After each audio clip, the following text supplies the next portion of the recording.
Aseptic technique. When working with cultures of microorganisms, it is important that there is no contamination by microorganisms such as bacteria, fungi, and viruses from the environment, and that the environment not contaminated by the microorganisms being handled. Non-sterile supplies, media and reagents, airborne particles laden with microorganisms, unclean incubation, and dirty work surfaces are all sources of biological contamination.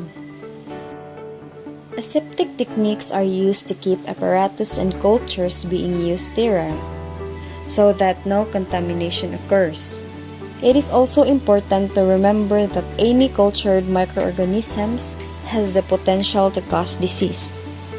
Also, the elements of aseptic techniques are a sterile work area, good personal hygiene, sterile reagents and media, and sterile handling.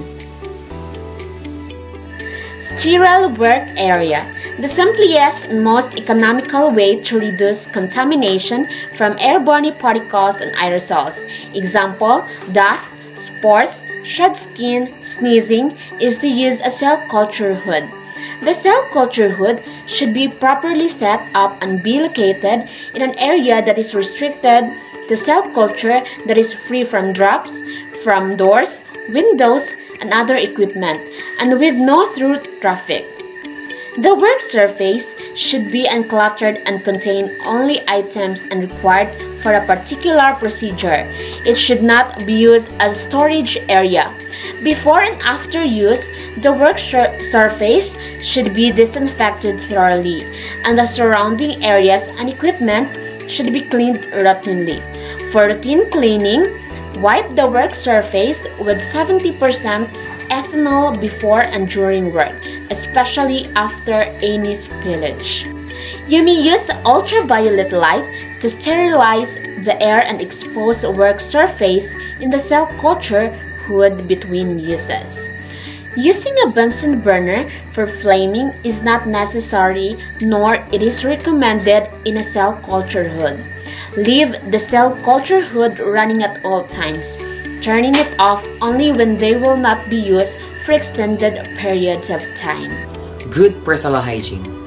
Wash your hands before and after dealing or working with cell cultures or bacteria cultures. In addition to protecting you from hazardous materials, wearing protective personal equipment reduces the probability of contamination from shed skin as well as dirt and dust from your clothes.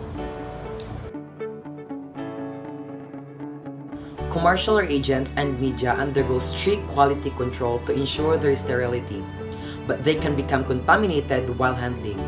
So we should follow the guidelines for sterile handling to avoid contaminating them.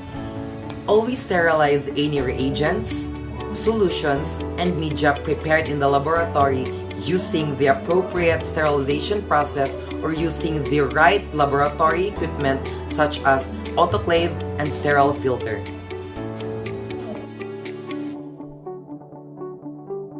Always wipe your hands and work area with 70% ethanol. Wipe the outsides of the containers, plates, flasks, and dishes with 70% ethanol before placing them in the cell culture hood. Avoid pouring media and reagents directly from bottles or flasks. Use sterile glass or pipettes and pipeters to work with liquids, and use each pipette only once to avoid cross-contamination. Do not unwrap sterile pipettes until they are to be used. Keep your pipettes at your work area.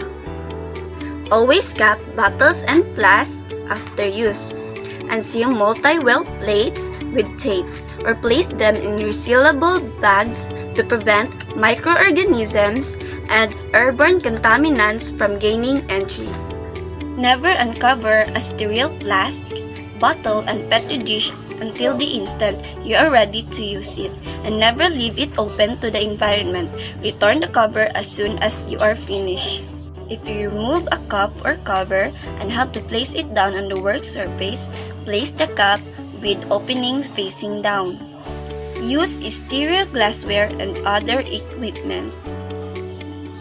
Be careful not to talk, sing, or whistle when you are performing a sterile procedure. Perform your experiments as rapidly as possible to minimize contamination.